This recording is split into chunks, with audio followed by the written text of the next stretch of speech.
안녕하십니까. 가슴명상센터 원장 하트러브입니다. 지금 이제 계속해서 통합시대의 새 명상법이라는 주제를 가지고 이제 말씀을 드리고 있습니다. 새 시대라고 하면 뭐냐면, 이제 머리의 시대에서 이제 가슴의 시대로 이제 옮겨간다는 겁니다. 머리의 시대라는 건 뭐냐면 분열의 시대예요. 가슴의 시대는 통합의 시대고요. 또 머리의 시대는 발달의 시대입니다. 그 다음에 이제 가슴의 시대는 이제 성숙의 시대고요. 그래서 이제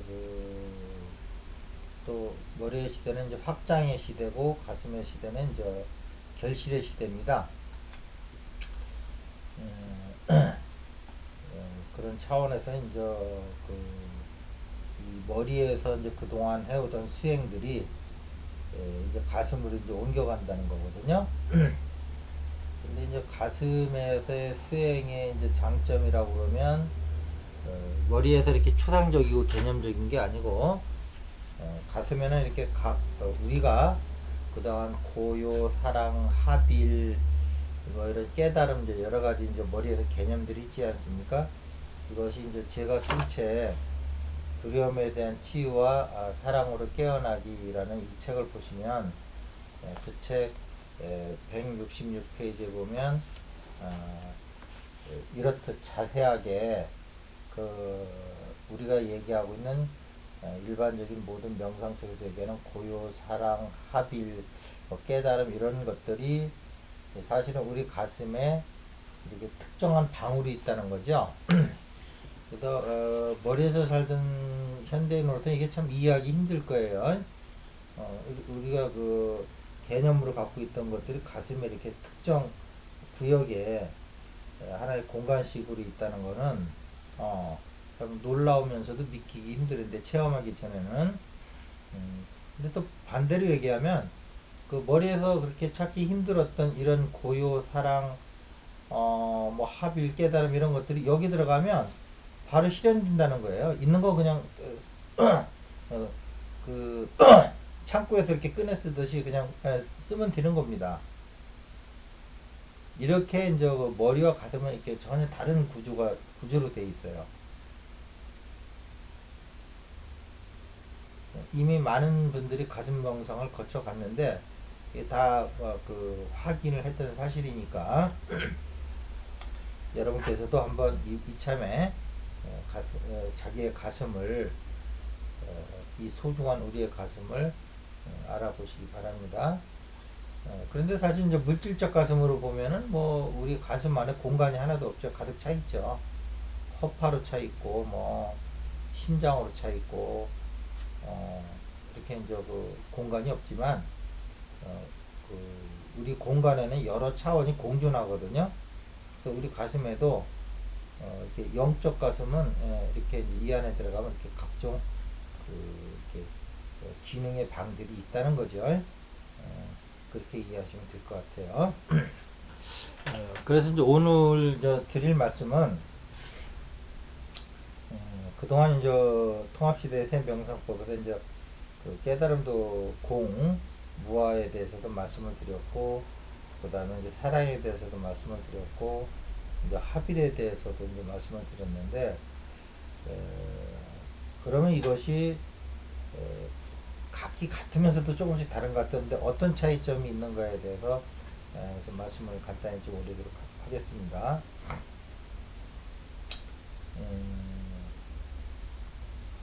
이 그 그림을 보시면 위에는 이렇게 원이 있지 않습니까? 이것은 하나지요. 공간도 하나고 이게 전체입니다. 그런데 이 밑으로 내려오면은 이렇게 이제 손가락처럼 이렇게 이제 들어가고 나가고 이제 이렇게 U처럼 생겼는데 그러면 우리 시각은 이것이 하나의 그 별도 개체로 보인다는 거죠. 그래서 이걸 하나의 개체로서 인정을 하는 건데 근데 이걸 다시 피면은 또 이런 원이 된다는 거죠. 그래서 그 이것으로 보면 이게 이제 전체성을 확보하는 거고 이건 개체성을 확보하는 거거든요. 그래서 이건 공이요, 이건 세개예요. 근데 사실은 이건 인간의 눈의 착각이지, 이것은 하나거든요. 그래서 이제 이게 공적 시색, 색적 시공 이렇게 얘기하는 거거든요. 음.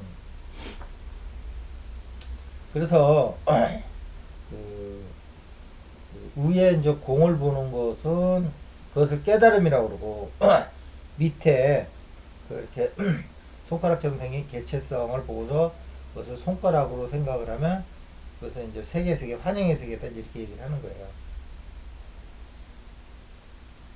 그래서 이, 이 공을 보면 전체이기 때문에 여기선 분리가 없어요. 근데 이것은 각기 이렇게 이렇게 개체처럼 느껴지기 때문에 이거와 이것 사이에는 관계가 형성이 되거든요. 관계가 형성되기 때문에 이것은 이제 분리가 생기는 거예요, 여기서는. 그러면 마치 우리가 이렇게 손가락이 있으면 이 손가락을 이 밑에를 이렇게 가리면 이 손가락은 이렇게 별개처럼 보여요. 그러나 이 가림막을 내리면 각기 달라 보였던 이 손가락이 결국은 이 손등에서 전체로 만난다는 거죠. 그래서 이건 색이고 이건 공이거든요. 이거는 전체성, 이거는 개체성. 그런데 이 아까 얘기처럼 이것을 또 전체 원으로도 볼 수 있거든요. 그래서 이것을 개체성으로 보면은 이건 이제 환영의 세계를 보는 거고요. 이것을 전체 공으로 이렇게 공으로 보면 이게 이제 깨달음이라는 거예요. 그 분리는 애당초 없었다는 거예요.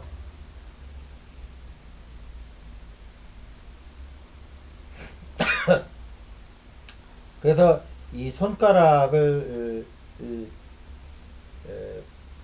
각기 개체로 보지 않고 이것을 전부 이렇게 손등 차원에서 손등에서 보면 이게 전부 이게 손등의 연장선상에 있는 거거든요. 그렇기 때문에 이것을 이제 공이다 깨달음이다 이제 무하다 그러는 거예요. 이 손가락은 없어요. 이게 이 전체성만 있는 거예요. 전체성이 연장선상에 있는 거예요. 우리 시각으로 볼 때 이게 하나의 손가락으로 보이지만 이 선을 쫙 피면 하나의 공으로 원으로 나타날 거잖아요. 이런 시각이 이제 공인 거예요. 깨달음. 그래서 이것이 이거를 향해서 경쟁을 일으키고 그 이것을 향해서 분노를 일으키고 이런 거는 다 망상이라는 거죠.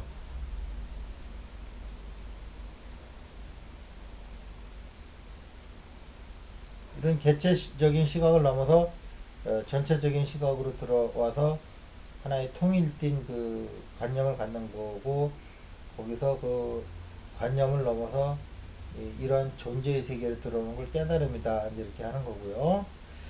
그 다음에 이제 합의는 뭐냐? 이게 이제 각 개체성이잖아요. 그러면 이것이 전체성의 연장선상에 있다고 보지는 않아요. 아직 그 단계에서는. 이제 그 전체성의 연장선상은 그 이제 깨달음 쪽으로 접근하는 거고요. 이렇게 가려진 상태에서 각 개체성에서 요거와 요거를 이렇게 두 개를 합쳐서 하나가 되게 말 그대로 이제 합일이 되는 거죠. 그래서 대상과 대상을 나와 바깥 세상을 이렇게 합쳐서 하나가 되게 해서 최소한 나와 대상 사이에서는 분리가 없도록 해주는 것이 요게 합이래요.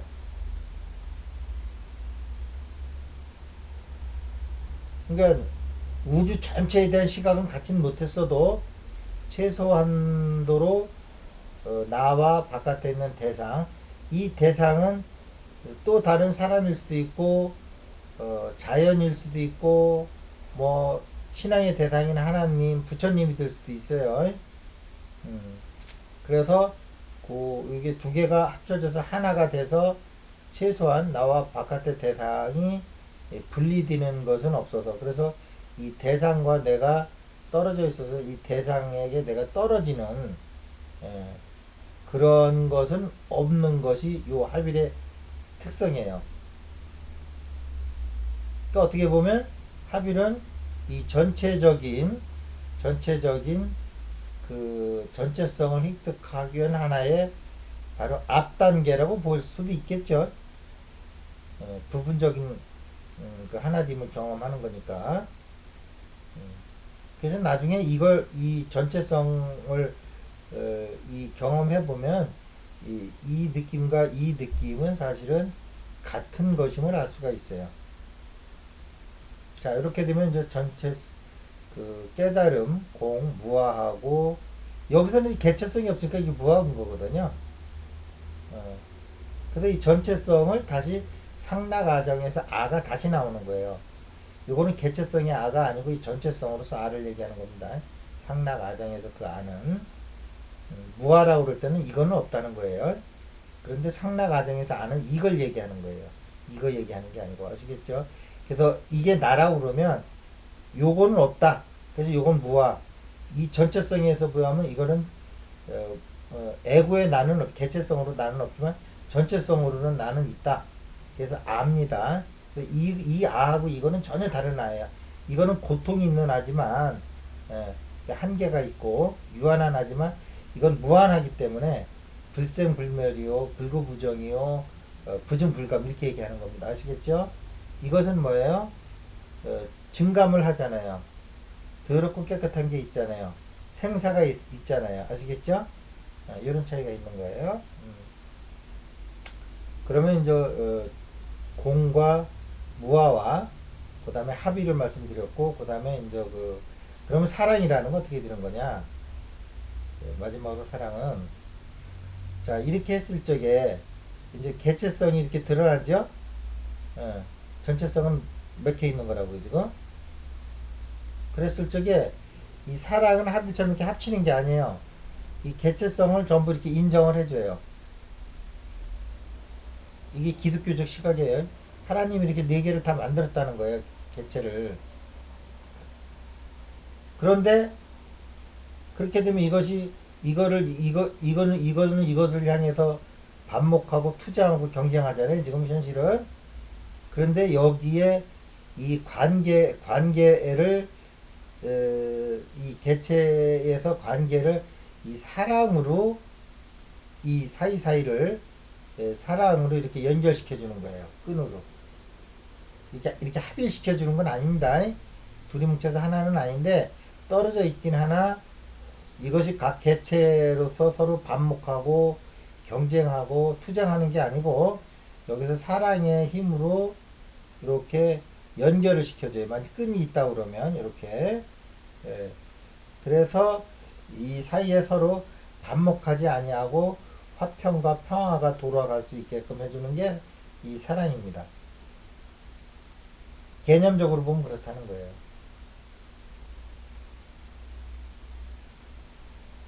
그래서 우리는 설사 전체성이 깨닫지 못하고 기독교는 깨달을 수가 없죠. 왜냐하면 이거 하나하나가 다 하나님이 창조한 걸로 보기 때문에 이게 합쳐질 수가 없는 거예요.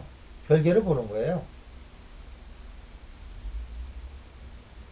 불교 시각으로 보면 하나로 보여지는 겁니다. 그걸 정확히 하셔야 돼요. 그런데 이제 기독교가 여기에 이제 사랑이라는 개념이 있기 때문에 이 네 개가 화평하게 지낼 수 있는 거예요. 자, 그러면 무와 공에 대한 깨달음과 첫 번째가 그거, 두 번째가 합일, 세 번째가 사랑에 대한 개념적으로 설명을 드렸는데요. 이것이 이제 우리가 증득하는 거는 어떻게 하는 거냐? 우리 이제 이 안에 들어가 보면 영적인 가슴 안에 들어가 보면 그 안에 이제 사랑의 방도 있고요. 그러면 사랑의 방에 들어가서 보면은 이 나와 이 대상 간의 관계에서 서로 그 사랑으로 존재한다는 것을 느낄 수가 있어요. 증득한다는 거죠. 몸으로 체득을 하는 거예요. 근데 이거는 내가 누구를 이렇게 사랑하고 이렇게 그 사람이 좋으니까 내가 사랑하고 이런 개념이 아니고요. 좋고 싫은 걸 넘어서 있는 그대로 우리가 그 사랑을 할 수가 있어요. 절대적 사랑을 얘기하는 겁니다. 예. 상대적 사랑이 아니고요. 요거 상대적 사랑은 요것이 조건이 맞으면 서로 사랑하고 조건이 싫으면 헤어지고 이러는 거잖아요. 이 조건에 상관없이 절대적 사랑을 한다는 게 이 사랑이라는 거예요. 사랑의 끈으로 서로 이렇게 연결시켜줘서 서로 분리가 안 되도록 아시겠죠? 그래서 사랑은 개체성을 인정하면서 그 관계를 메꿔주는 것이 사랑이고요. 합일은 그 전체는 아니지만 그 당사자끼리 요거와 요거끼리는 합쳐서 하나가 되는 거 아시겠죠? 그러니까 작은 범위 내에서 전체성을 획득하는 거고 이 공이라든지 무아라는 개념, 깨달으라는 개념은 이 전체가 이 실을 이렇게 넣으면 다시 큰 원이 돼서 결국은 우리가 개체성이라는 것은 한영이고 오로지 전체성만 있다는 개념이에요. 그래서 이 깨달음은 우리의 이제 그 가슴에 들어가서 깨달음의 방에 들어가시면 여러분이 이제 그걸 증득하실 수가 있고요. 합일은 합일의 방에 들어가면은 바깥의 세상과 내가 이렇게 합일이 되는 걸 여러분이 느끼실 거고요. 분리감이 안 느껴져요. 분리감이 안 느껴지니까 뭐 생각도 이제 일어나지 않으니까 그 대상이 떨어질 리가 없죠. 불교에서 얘기하는. 그 다음에 사랑의 방에 들어가서 대상과 내가 사랑으로 이렇게 그 결합이 되면 그 합일은 아니지만 결합이 되면 거기에서도 그 오로지 사랑의 느낌만 있기 때문에 분리라든지 이런 생각이 일어나질 않아요. 아시겠죠? 자, 이렇게 하시면 여러분들이 이제 그 사랑과 합일과 그 깨달음에 대한 개념적으로도 이제 확실히 구분을 하실 거고, 그 다음에 그것을 증득하고 체득하는 것은 우리의 가슴에 들어가서 그 각 방에 들어가면 그런 것이 시현질 수 있다. 이것이 우리가 지금 가슴 명상이 인류 최초로 발견한 우리 가슴의 위대함이다. 이러한 가슴이 앞으로 이제 가슴의 시대가 되면 모든 사람의 의식이 가슴으로 내려와서 이렇게 사랑과 합일과 깨달음을 실현시켜서 보다 아름다운 이상의 유토피아가 건설될 것이다. 이렇게 여러분들이 생각을 하시면 막연히 앞으로 오는 시대는 어떤 시대일까 라는 그 막연함에서 좀 구체적인 여러분들의 생각을 좀 가지실 수 있을 거예요. 자, 오늘은 여기까지 하겠습니다. 감사합니다.